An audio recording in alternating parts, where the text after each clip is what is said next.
No one has ever seen God, the only Son. God, who is at the Father's side, has revealed him. John chapter 1, verse 17.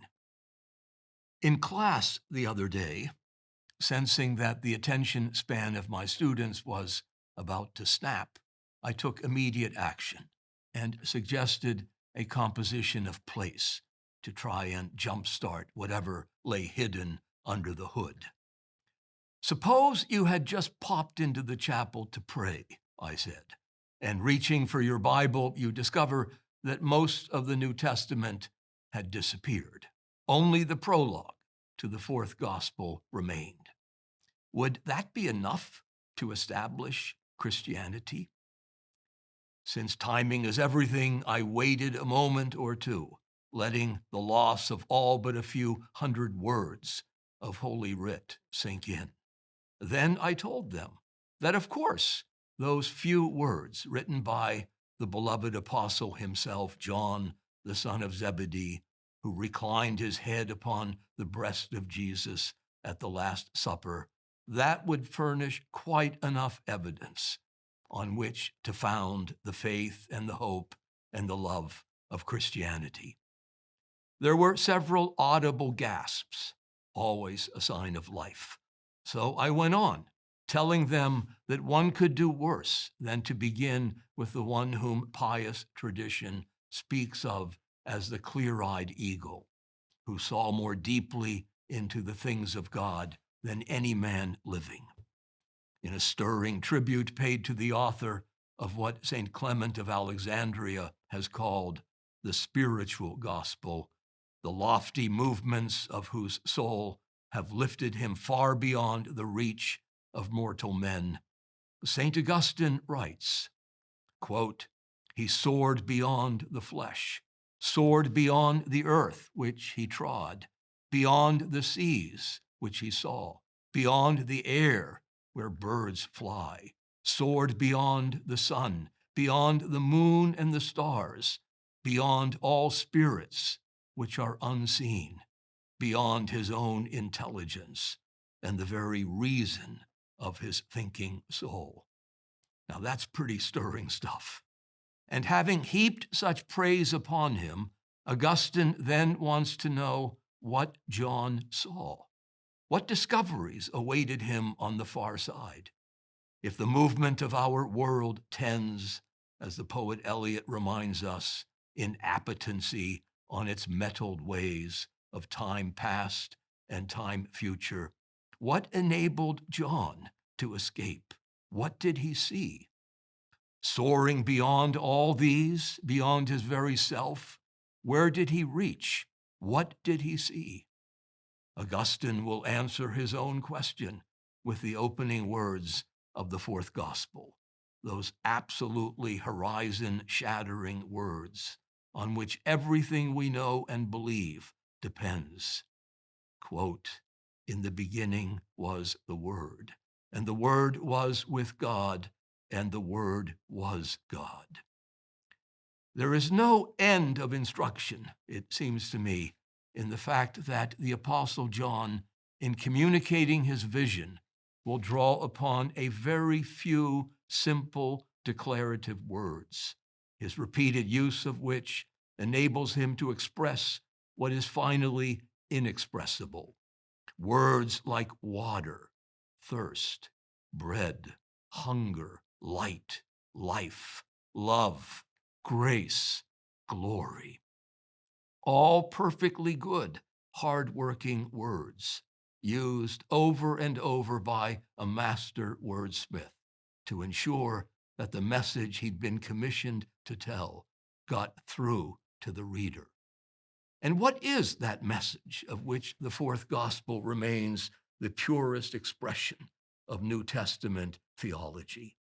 To begin with, it is not like anything to be found in the three Synoptic Gospels, whose accounts of the life, death, and resurrection of Christ were written much earlier. The shape of John's gospel, while in no way at variance with the disclosures of the other three, is configured to ends very different from Matthew, Mark, or Luke. John provides a testimony concerning all that he had seen and heard, and the story he tells begins far beyond the horizons of this world. Indeed, one might describe the fourth gospel as a score of the most exultant music, animated by rhythms transcendent to the entire time-space continuum, even as those rhythms are destined to resonate precisely from within the human setting. And the author appears not at all shy in letting us in on the score, which will lift us right off the page into realms of purest divinity. Augustine, in his moving panegyric, has certainly caught the tune, telling us that John, in the sheer sweep and sublimity of his music, quote, soars very high, mounting beyond the darkness of the earth and fixing his gaze on the light of truth. So high does the blessed apostle go, in fact, that one might almost suspect him of harboring secret Gnostic sympathies, of wanting to take leave altogether of the material world. Of course, in going up, he necessarily meets another coming down, God's own word, arresting his ascent in mid-flight.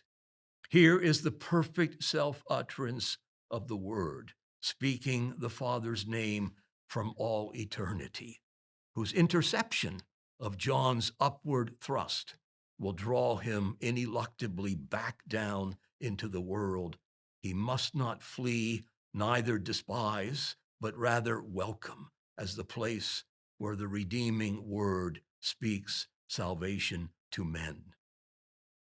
I was once offered a glimpse from someone, an old professor, perhaps, from long ago, who said that the best way to appreciate the fourth gospel was to see it in operatic terms.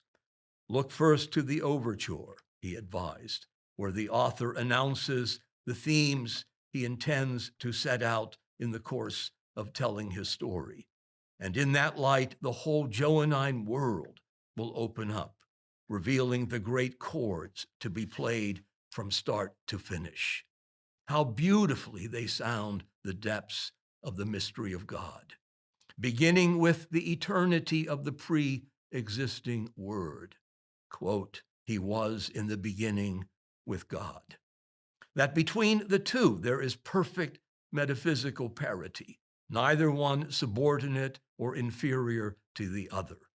It is the theme of the absolute equality between God and his word, so necessary to the maintenance of the divine Trinity. Because were the substance of the Godhead to suffer either division or diminishment in this movement or procession from Father to Son, the faith of Christianity would self-destruct, and we should all be Arians and the most miserable of men. Only then do we come to the next theme, which is that of the creation of all things, that it is the result of this self-subsisting word, having conjured all of being into existence. The word is the agent, the architect of being. He is, to use the language of Plato, the demiurge, who freely fashions a world out of nothingness. As John's gospel puts it, quote, all things were made through him, and without him was not anything made that was made. Why this must be so is because in him is to be found the very principle of life, the generative matrix itself. Quote, the light shines in the darkness, so John assures us, and the darkness has not overcome it. It enjoys thus an invincibility, a sheer indestructible incandescence that cannot ever be eclipsed by anything, a continuous flashpoint of eternal energy erupting into time, which both creates time and all things bound by time, and which time itself cannot dim, an intensity of light and life, of equal and eternal duration. Which brings us to the very cusp of the theme of absolute climactic importance, namely the event of incarnation itself. That is to say, the unheard of, unforeseen enfleshment of God, who in coming among us as man enters fully into the brokenness of the human estate.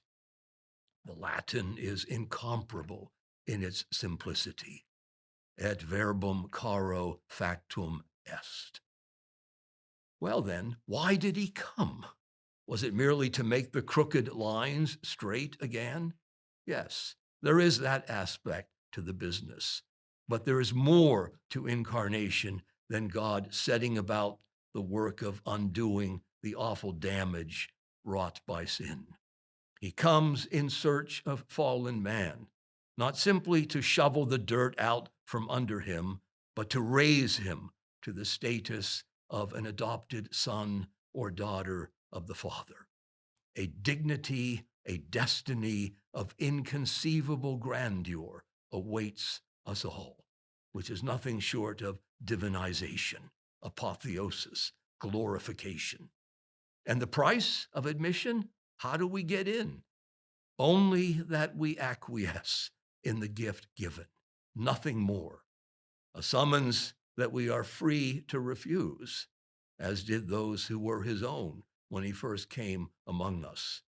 But to those who did accept him, he gave power to become children of God, to those who believe in his name.